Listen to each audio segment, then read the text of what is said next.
Bismillahirrahmanirrahim. Assalamualaikum warahmatullahi wabarakatuh. Izin Waalaikumsalam. perkenalkan diri, nama saya Istia Radila dari Keperawatan 22 kelas 1B sebagai kelompok 12 dengan beranggotakan Anggera Isya dan Syifa Rahmadiah.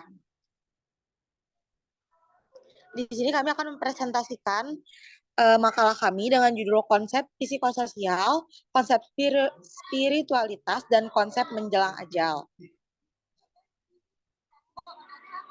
Nah, baik. Untuk boleh slide selanjutnya.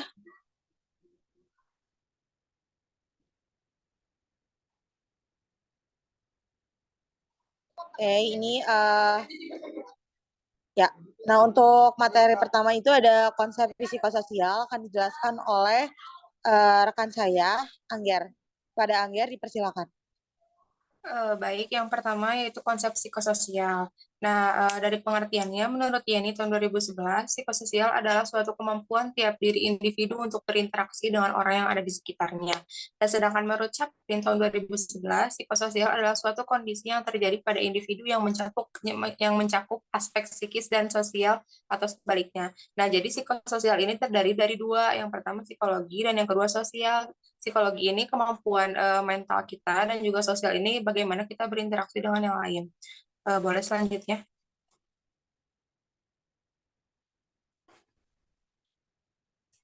Ada tahap perkembangan psikososial. Yang pertama yaitu ada teori ini dipopulerkan oleh Erik Erikson. Jadi ada 8 tahap perkembangan psikososial. Yang pertama membangun kepercayaan atau trust versus mistrust. Yang kedua membangun otonomi, autonomy versus shame and doubt. Yang ketiga berinisiatif versus rasa bersalah, initiative versus guilt. Yang keempat ada merasa mampu, industry versus inferiority. Yang kelima adalah membangun identitas, identity versus confusion. Yang keenam adalah menjalin kedekatan, intimacy versus isolation, dan yang ketujuh ada dewasa, generativity dan stagnation, dan yang kedelapan ada kematangan, integrity versus despair. Nah, jadi 8 tahap perkembangan ini berkembang dari kita bayi baru lahir sampai kita nanti lansia gitu. Nah, manusia itu butuh gak sih kebutuhan psikososial? Nah, karena manusia adalah makhluk biopsikososial yang unik dan menerapkan sistem terbuka serta saling berinteraksi. Nah, jadi manusia ini butuh gitu kebutuhan psikososialnya. Contoh kebutuhannya adalah status emosi. Setiap individu mempunyai kebutuhan emosi dasar, termasuk kebutuhan akan cinta, kepercayaan, otonomi, identitas, harga diri, penghargaan, dan rasa aman. Boleh dilanjut? Selanjutnya ada konsep diri. Self-konsep atau konsep diri adalah cara dan sikap seseorang individu dalam memandang dirinya sendiri. Pandangan atau perspektif diri meliputi aspek fisik maupun psikis, seperti mengenal karakteristik individu itu sendiri, tingkah laku ataupun perbuatannya, kemampuan dirinya, dan sebagainya. Jadi bagaimana kita menilai diri kita sendiri. Selanjutnya. Nah, ada kebutuhan seksualitas. Kebutuhan seksual adalah kebutuhan dasar manusia yang berupa ekspresi perasaan dua orang individu secara pribadi yang saling menghargai dan memperhatikan dan menyayangi sehingga terjadi hubungan timbal balik antara kedua individu tersebut. Hal ini sejalan dengan teori Abraham Maslow. Yang pertama itu kan kebutuhan fisiologis. Di dalam kebutuhan fisiologis ini ada makan, minum, tidur, istirahat, dan juga di dalamnya ada kebutuhan seksual. Boleh dilanjut? Nah, selanjutnya asuhan keperawatan klien dengan gangguan psikososial ini yang pertama ada pengkajian. Pengkajian ini di dalamnya ada identitas, lalu keluhan utama, riwayat kesehatan, pola persepsi, nutrisi, eliminasi, aktivitas olahraga, istirahat tidur, kognitif perspektif, peran hubungan, seksualitas, coping toleransi, dan juga keyakinan nilai. Yang kedua ada diagnosa keperawatan, yang ketiga ada intervensi ketidakberdayaan, yang keempat ada implementasi. Implementasi ini adalah tindakan keperawatan mandiri seperti perilaku, peningkatan kesehatan dalam upaya pencegahan, pengaturan posisi, dan intervensi mandiri. Nah, tindakan keperawatan ini dilakukan mencakup tindakan mandiri dan juga kolaborasi. Kalau mandiri itu yang didasarkan pada kesimpulan perawat sendiri gitu. Dan kalau kolaborasi itu biasanya dengan dokter atau tenaga kesehatan yang lain. Dan terakhir ada evaluasi yang merupakan tahap terakhir dalam proses asuhan keperawatan, yang merupakan perbandingan sistematis dan terencana pada kesehatan pasien dengan tujuan awal yang telah ditetapkan. Untuk selanjutnya mungkin dijelaskan oleh rekan saya.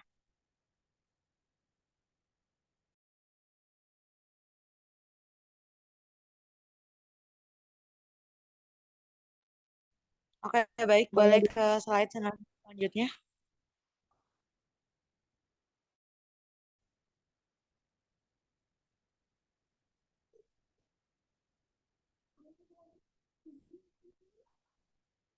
Oke. Nah, yang kedua ini adalah konsep spiritualitas.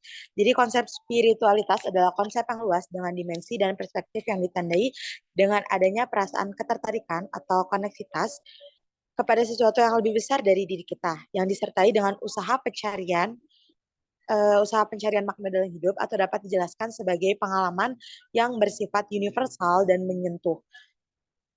Itu menurut salah satu jurnal, pengertian menurut salah satu jurnal.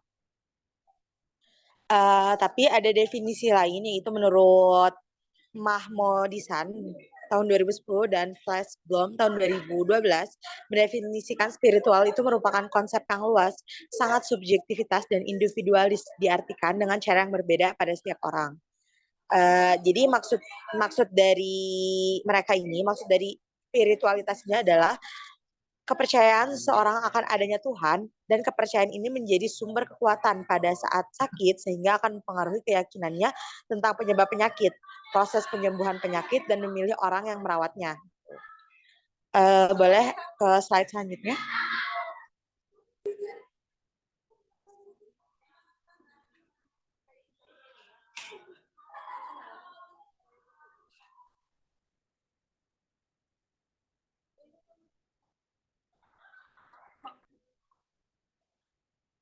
Oke, selanjutnya itu kebutuhan spiritualitas. Jadi kebutuhan spiritualitas adalah kebutuhan untuk mempertahankan atau mengembalikan keyakinan dan memenuhi kewajiban agama, serta kebutuhan untuk mendapatkan maaf atau pengampunan, mencintai dan dicintai, menjalani hubungan penuh rasa percaya pada Tuhan. Itu pengertian menurut Hodge et al. Tahun 2011 menyebutkan bahwa individu dikuatkan melalui spirit yang mengakibatkan peralihan yang penting selama periode sakit. Hasil penelitian yang dilakukan oleh Hodge et al. Ini menemukan 6 kebutuhan spiritual pasien. Yang pertama itu makna, tujuan, dan harapan hidup. Maksudnya apa? Maksudnya itu kebutuhan untuk memahami peristiwa dalam kehidupan secara keseluruhan. Kebutuhan yang kedua itu ada hubungan dengan Tuhan. Maksud di sini apa? Yaitu bagi pasien hubungan dengan Tuhan menjadi kebutuhan yang sangat penting yang dapat membantu mereka menghadapi masa-masa sulit, memberikan rasa yang utuh tentang makna dan tujuan, serta memberikan harapan untuk masa kini, masa depan, dan masa akhirat atau masa yang akan datang. Nah, kebutuhan yang ketiga itu praktek spiritual. Maksudnya apa? Di sini pasien mempunyai keinginan untuk terlibat dalam kegiatan ibadah secara rutin. Yang keempat itu kebutuhan kewajiban agama. Nah, hal ini berhubungan dengan tradisi agama pasien. Misalnya, adanya makna yang halal dan tidak halal, kematian, dan proses penguburan yang harus dihormati. Uh, Kebutuhan yang keenam itu adanya hubungan interpersonal. Selain hubungan dengan Tuhan, pasien juga membutuhkan hubungan dengan orang lain, termasuk dengan kaum ulama. Kebutuhan ini meliputi mengunjungi anggota keluarga, terus menerima doa dari orang lain, meminta maaf, menerima dukungan, terus menerima penghargaan dan apa ya, dihargai dan dicintai orang lain kayak gitu. Nah, untuk kebutuhan yang terakhir itu hubungan dengan perawat dan tenaga kesehatan lainnya. Pasien berharap memiliki interaksi dengan perawat dan tenaga kesehatan lainnya. Jadi dengan adanya hubungan untuk segera pulih kembali gitu. Bisa ke slide selanjutnya.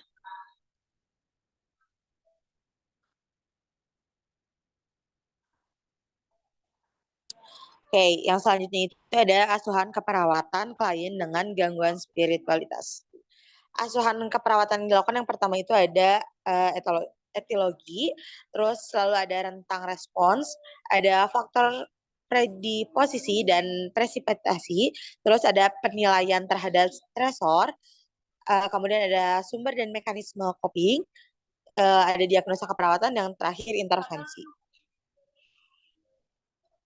Nah, peran perawat dalam merumuskan diagnosa keperawatan terkait dengan spiritual pasien bukan cuma pada dari spiritual, yaitu spiritual pain yang artinya pengasihan diri. Lalu ada kecemasan atau spiritual anxiety, lalu ada rasa bersalah atau spiritual guilt, ada marah, ada kehilangan atau spiritual loss, ada putus asa atau spiritual despair, dan distress spiritual selanjutnya, distress spiritual. Oke, untuk yang pertama itu kan ada spiritual pain, itu tuh merupakan ekspresi atau ungkapan dari ketidaknyamanan pasien akan hubungannya dengan Tuhan. Yang kedua itu ada spiritual alienation atau pengasingan diri. Ini tuh pengekspresian pasien melalui ungkapan bahwa pasien merasa kesepian atau merasa Tuhan menjauhi dirinya. Gitu.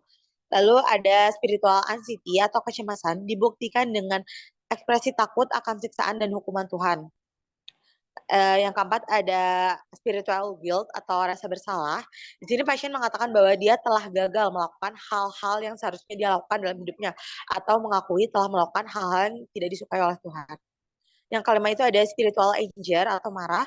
Pasien mengekspresikan frustasi, kesedihan yang mendalam atau menganggap Tuhan itu kejam kayak gitu.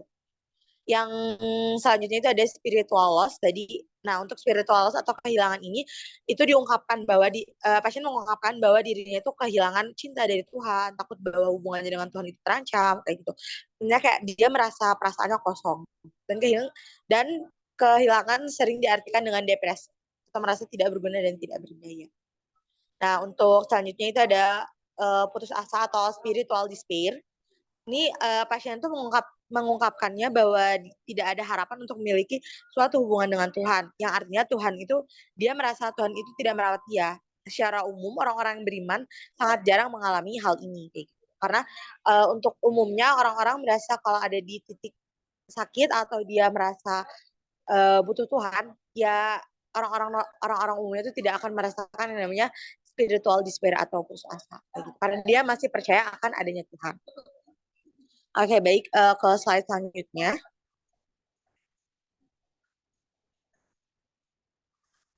Nah, untuk konsep menjelang ajal ini akan dijelaskan oleh rekan saya kepada Syifa. Dipersilahkan. Baik, terima kasih Dila. Berikutnya saya akan menjelaskan tentang konsep menjelang ajal. Menjelang ajal atau dying adalah proses ketika individu semakin mendekati akhir hayat. Kondisi ini biasanya disebabkan oleh sakit yang parah atau terminal atau oleh kondisi lain yang berujung pada kematian individu. Kemudian,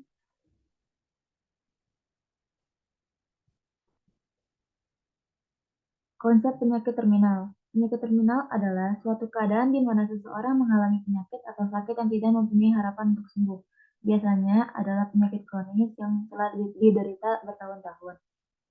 Kemudian penyakit terminal yaitu ada penyakit kronis seperti AIDS dan lain-lain, kelainan saraf seperti stroke, hidrosefalus dan lain-lain, kecelakaan atau trauma seperti trauma kapitis, trauma organ vital, trauma ginjal dan lain-lain. Kemudian ada kehilangan. Kehilangan adalah satu situasi aktual maupun potensial yang dapat dialami individu ketika terpisah dengan sesuatu yang sebelumnya ada, baik sebagian atau keseluruhan, atau terjadi perubahan dalam hidup sehingga terjadi perasaan kehilangan. Nah, bentuk kehilangan sendiri yaitu ada kehilangan nyata dan kehilangan yang dirasakan. Kehilangan nyata sendiri itu kehilangan seperti kehilangan anak, kehilangan organ tubuh, sedangkan kehilangan yang dirasakan yaitu seperti kehilangan harga diri, kehilangan percaya diri, gitu. Kemudian ada berduka. Berduka adalah respon fisik dan psikologis yang terpola spesifik pada individu yang mengalami kehilangan. Nah, jenis-jenis berduka sendiri yaitu berduka normal, berduka antisipatif, berduka yang rumit, dan berduka tertutup. Kemudian ada tingkatan berduka. Tingkatan berduka yang pertama ya orang yang dengan berduka akan mengalami shock, kemudian tidak yakin, kemudian mengembangkan kesadaran diri, lalu akan restitusi, kemudian mengatasi kehilangan, dan terakhir idealisasi dan hasil. Tahap-tahap menjelang kematian sendiri menurut Kubler-Ross yaitu penolakan dan isolasi. Pasien akan menyangkal bahwa ia akan meninggal, gitu. Kemudian ia akan marah, kemudian akan menawar bahwa kematiannya bisa ditunda. Kemudian ada depresi, mulai menerima kepastian atas kematiannya, menjadi pendiam, menolak dikunjungi, menangis.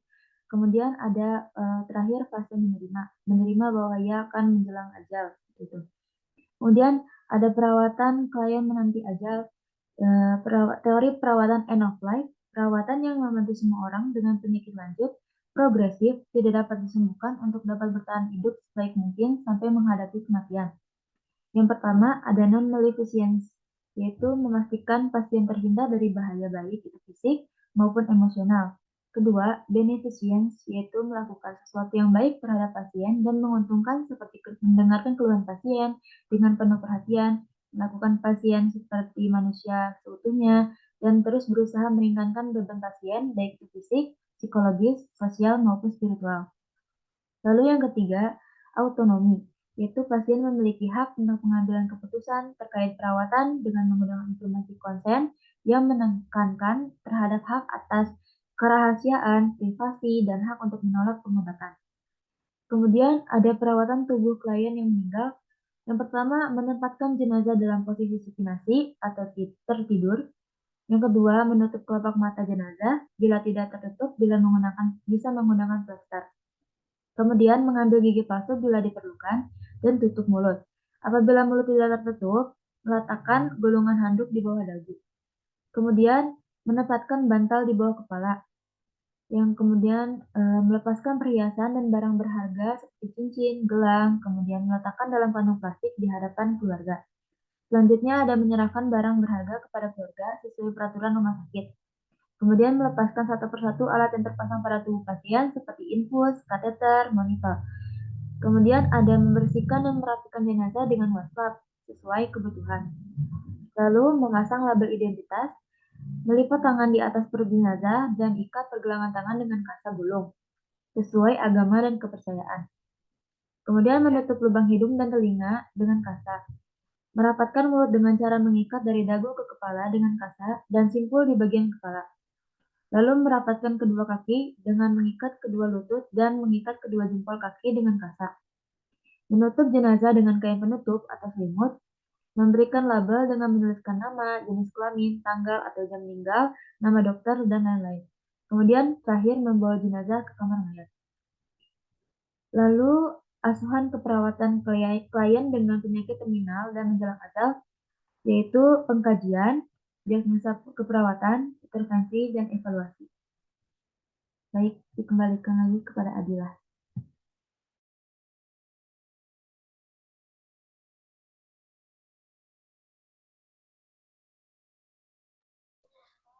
Oke, baik. Mungkin kesimpulan dari kelompok kami yaitu manusia memiliki banyak kebutuhan dasar yang harus dipenuhi, mulai dari manusia dilahirkan hingga menjelang ajalnya. Beberapa kebutuhan yang harus dipenuhi dalam kehidupan manusia yaitu kebutuhan psikososial yang berkaitan dengan kondisi psikologis manusia dan kondisi sosial lingkungannya, yang mencakup cara manusia tersebut berinteraksi dan berkomunikasi dengan manusia lainnya. Selain kebutuhan psikososial, manusia juga harus memenuhi kebutuhan spiritualnya dengan percaya adanya sesuatu yang lebih besar darinya. Manusia perlu mencari jati dirinya, perlu memiliki petunjuk untuk menuntut jalan kehidupan. Yang selanjutnya, kebutuhan menjelang ajal juga perlu dipenuhi oleh manusia yang perlu dibantu oleh orang lain termasuk pada perawatan tubuh. Mungkin cukup sekian presentasi dari kami kelompok 12.